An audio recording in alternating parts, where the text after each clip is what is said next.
This is a quick run through of the XL1. So the doors open and close. Oh, very, very close up. From this little button here. So you press that in and pull the door up, and it will do what it needs to do. Now, keys wise, keys are standard Volkswagen keys. There is a little key holder for it, but it doesn't necessarily, oh god, they're a bit of a nightmare to get in. It doesn't necessarily actually have to be put in the key holder. The keys can just be on you anywhere. Oh.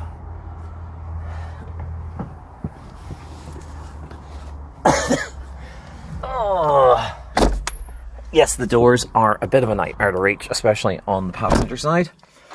So, just seat, foot on brake, start button,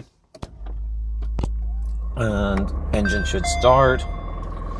Little trigger on the back of the gear knob.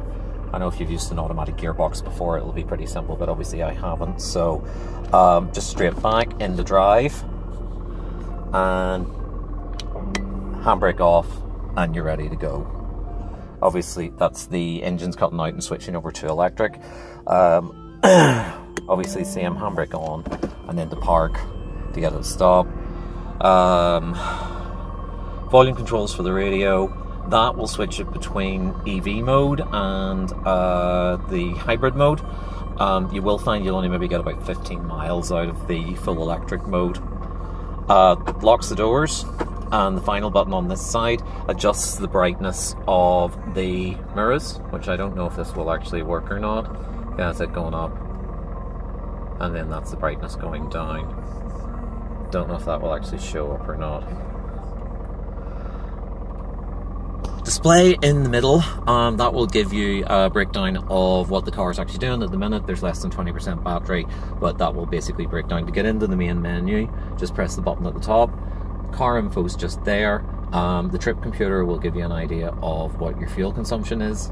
That is around about between 90 to 100 miles to the gallon. Back in there, you can connect your the phone up. Oops.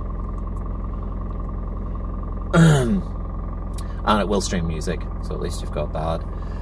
Back to car info. This is Think Blue Trainer. It's just gobbledygook, really. It doesn't actually do anything. It just basically tells you how economically you're driving in a fancy way. Media, navigation. I don't think the navigation will work for you in the States, so you're probably better off using your Google Maps. In the center, now to control, by the way, the center one, there's a little rocker switch there on the trip. So in the center, that is our remaining battery, which we're going to sort out in a minute because we're going to show you how to charge it up. E-power meter is basically whether you're generating electricity or you're using the battery.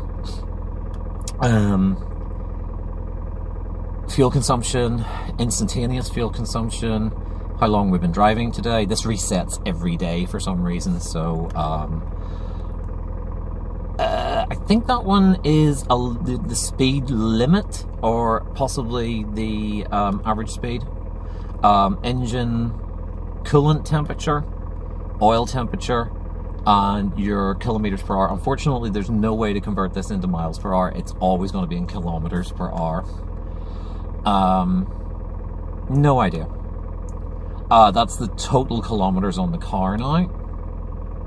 That is today's kilometers, and then back to e-meter again. So you can scroll through those and see which ones sort of is easiest for you. Possibly, as you're constantly having to convert between miles per hour in your head, probably leave it on that one, or the battery meter, one or the other.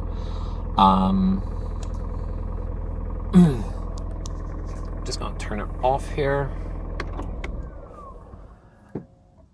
The Garmin unit has a little button on the back, which if you press allows you to take off. There is a little map pocket just in there that gives you somewhere to hide it. I haven't got a quote for Volkswagen from this if you ever need to get a replacement of these, but I imagine it is an absolute fortune, so I would remove it if you are parking anywhere. The other thing I was going to show you was the door handles are these little silver switches just at the base of the doors. The red lights that are just in front of them, let's see if I can get it. Yep, the red lights come on.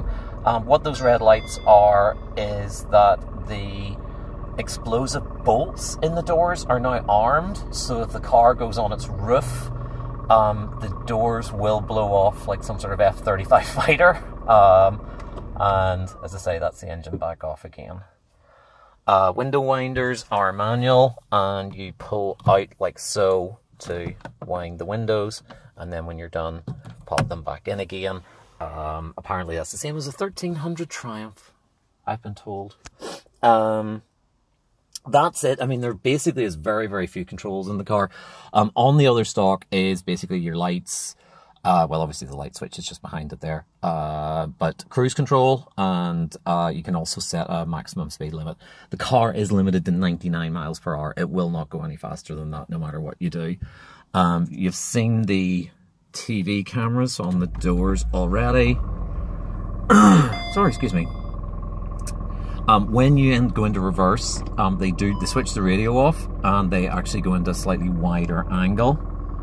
And then if we go back into park, you'll see they go into a slightly close-up angle. I don't know why they do that. I kind of imagined the wide angle would have been handier when you're driving too, but that's what they do. And then off, and turn it back off. Now, charging.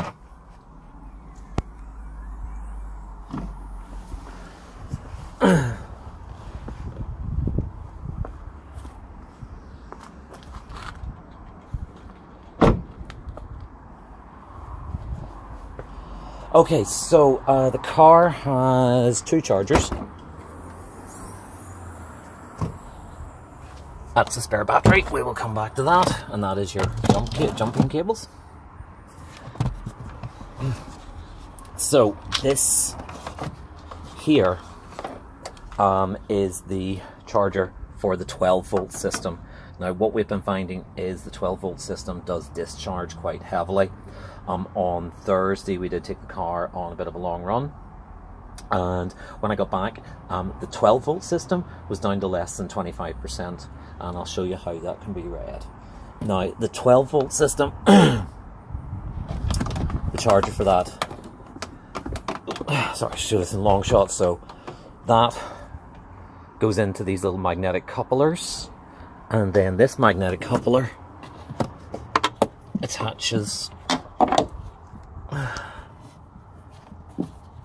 to the inside of the car here. This is just in the inner wing in the bulkhead, and that clips on there, and this little magnet holds it on, and that basically starts charging the 12-volt battery. Now, we have an extension cord here. There is an this is actually dual voltage, so it will run on 110. But you'll need to get an adapter, so it's a Euro adapter to American. Now, if you kind of look at this, we took the car into Belfast today, and we did about 50 miles.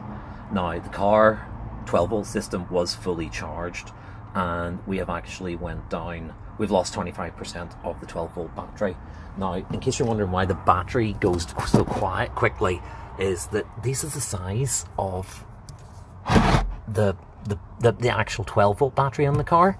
So if you're using the vehicle in traffic, if you've got the heating on, if you've got the lights on, the engine isn't actually generating enough electricity to charge up this little 12-volt battery here, of which that's a spare. In case you wonder where the battery is, it's actually in the nose cone of the car, so hence why they have this connection here for jump starting it and oh, sorry, down here, jump starting it and charging it. So just if you don't have facilities, I would definitely get an adapter and an extension cord and keep on top of the 12-volt system, because I mean, there we have that plugged in, and it's basically saying it's about 50% charged now. Once the 12-volt system depletes, the car won't start, even with a fully charged hybrid battery. If you do get into that situation, you're going to have to jump start it. It's just it might cause problems for you.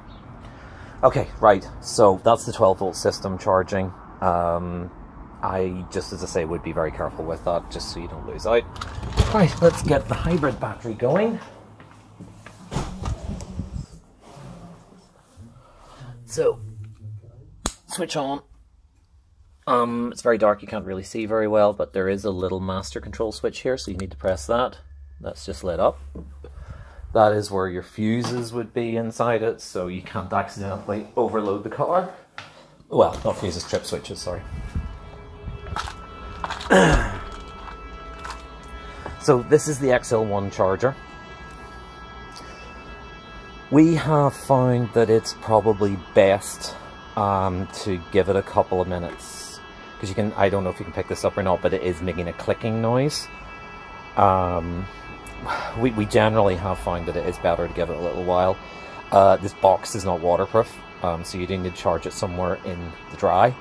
Although the connection to the car is seemingly waterproof. That is a Type 2 charger.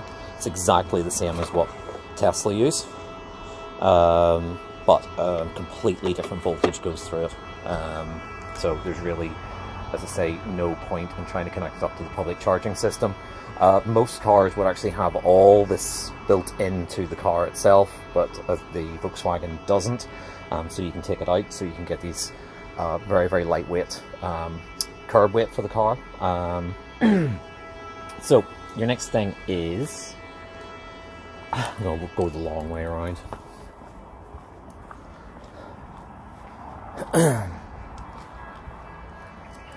So in the rear wing of the car, there is a hatch.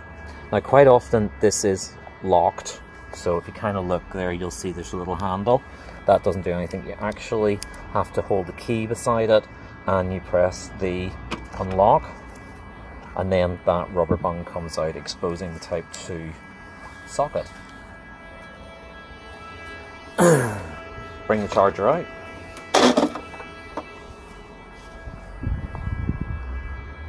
And plug in.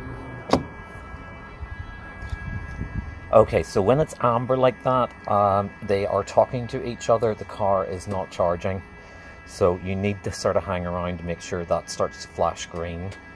Now you can hear this thing starting to make clicking noises. And there is a little light on the front.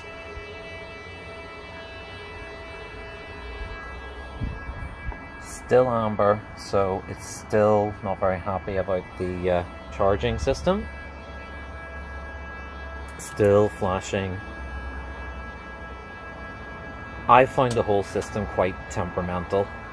It really does take fits and starts of what it wants to do. Okay, so we've now swapped over to green lights, and if we walk around the car again,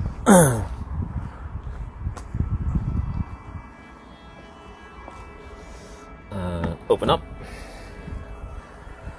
you'll know it's charging because there are some telltales come up on the dashboard. If they don't come up, just disconnect the charging cable and put it all back together again and hope for the best.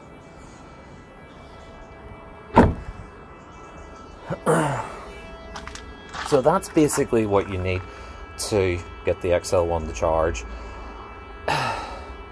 Obviously it will run on its diesel engine, but my only concern is that if you are driving at long distances, that the 12-volt system might deplete. Once the 12-volt system starts to deplete, you'll just start getting error messages in the little LCD screen in the middle, and random things will stop working. On Thursday, the electric handbrake stopped working when it went down below 25% of 12-volt power. So I would possibly, if you're flying up when you're in the airport, get a Euro to US converter, like the way I've got a Euro to UK converter there, and try and make and an extension cable, just in case you do need to top up the charge at a motel or a hotel, or if you're staying with friends, so you have some way of being able to do that. Now, this is the spare 12-volt battery. I have that fully charged, and there's a set of jump cables there. This socket at the other end of the jump cable actually has to... Actually, I'll go to the other side, it'll be easier.